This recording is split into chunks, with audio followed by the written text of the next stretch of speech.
Yo, what's up, everybody? Excuse me. Welcome to Wingo World. I am in Kodiak, Alaska, and today we're going to talk about how your pay is calculated. Now, the reason why I want to talk about that because it's a format that you may not be used to, unless you've done seafood processing before. Then you're kind of familiar with it. Plus, the pay rate has changed a little bit, so you need to be aware of your monies. Previously, I talked about the money that can be made in an earlier video. Now I want to talk about how that money is calculated to make it, if that makes any sense. So, we do 12-hour days, and that's a half hour off for lunch, so we're actually getting paid for 11 and a half hours, right? So, in the seafood industry, now it's 1806. It's pretty much the standard for all the places. In Kodiak, there's at least four seafood processors. There's Trident, there's Pacific, there's Silver Bay, and there's OBI, also known as Ocean Beauty. So there might be a couple of smaller ones, but those are the four I'm familiar with. And from what I understand, they all pay $18.06 an hour. Now, those of you who've been in the business for a while, you remember when you worked for $10 an hour, $12 an hour, even $15 an hour. Some people go as far as back to when it was $5 and change an hour. Now it's $18.06 for your first 8 hours. Why do I make a point of that? Because after your first 8 hours, you go into overtime. So you don't have to wait the 40 hours to get the OT. You get the OT the same day. So if you work your first day as a seafood processor and you work 12 hours, 3.5 of those hours are going to be overtime. Overtime at $18 an hour, time and a half, it's $27.06. $27.09, I'm sorry. $27.09 an hour. So, let's say you work at 6 in the morning. 6 in the morning, you go to you work till 12 noon. At 6 hours, you go to lunch, 12:30.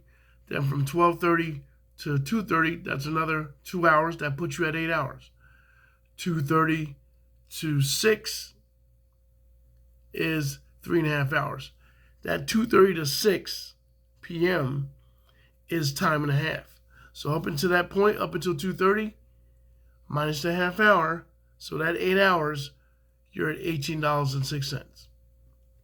2:30 to 6, you're at $27.09. So you see how you can make your money. So you get the $144 or something like that for the 8 hours, and then you get the 27 times 3.5, which is something like $94. So it comes out to be about $239 a day. So $239 a day for 5 days, that's like $1,100 or something like that. Here's the important part.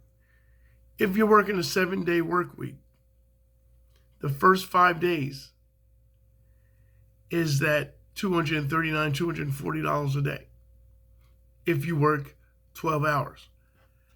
But because you did your 40 hours in those first 5 days, 6 to 2:30, the Friday and Saturday, or whatever last 2 days of the week that is for your company, those are all overtime days.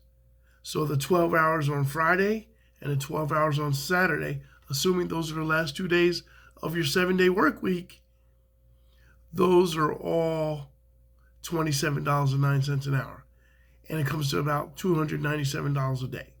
So the last 2 days, you're going to make about $300 a day, assuming you did your 40 hours for the first 5 days and you go overtime for the full 12 hours or 11 and a half hours for the last 2 days of your pay.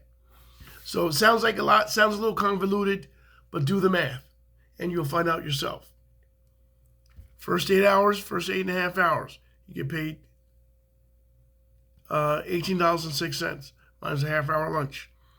The remaining 3.5 hours, you get paid $27.09 plus the half hours, like $13.06.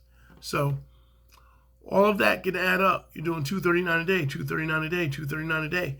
The last 2 days of that pay period, you're doing $297 a day and $297 a day. So yeah, and that's just on a 12-hour workday. I don't know what a 16-hour workday is. It's going to be a lot more, but I don't do 16-hour workdays, not yet. So I can't tell you what the figures are, but you can do the math and figure it out yourself. But you should know what's available to you. That's how it works. You get paid overtime the day that you work over 8 hours. So it could be your first day of the pay period. You can do 8 hours in your lunch, and then you go into time and a half. So that's how your money's calculated, and that's how your money's made. In the last 2 days of the pay period, assuming you worked 40 hours for the first 5 days, the last 2 hours of your pay, 2 days of your pay period are all overtime. So stay motivated. I know towards the end of the week you're going to think about calling out. Always remember at the end of the week, if you work the 5 days, always remember the last 2 days. Even if you didn't do 12-hour days, if you did 40 hours and you did straight 8s, straight 8.5s, Monday through Friday, Saturday and Sunday are still going to be all overtime. At 1806, 2709, that's $297. Okay? So if you think about calling out sick at any time during the week, subtract that last payday, that last day. If you call out twice, then you have no overtime days. If you work all 7 days, the last 2 days are overtime from beginning to end, minus your half-hour lunch. So that's $297, give or take. Don't forget that. That's where your money's made. The extra $600 puts you from $1,100 to maybe $1,700 and change. All right? $1,800. And you do that twice a week. You do that 2 weeks in a pay period. That's how you get your $3,600. Okay? So stay motivated, stay focused, and if your main thing's the money, then that's how you make your money. All right? So I hope you keep this in mind as you're thinking about calling out sick. Don't call out sick. Get that money, because that's what you're here for. You know what I mean? All right. You can hear I'm a little hoarse. I'm a little sick, but I'm going to push through because I'm going to get that money.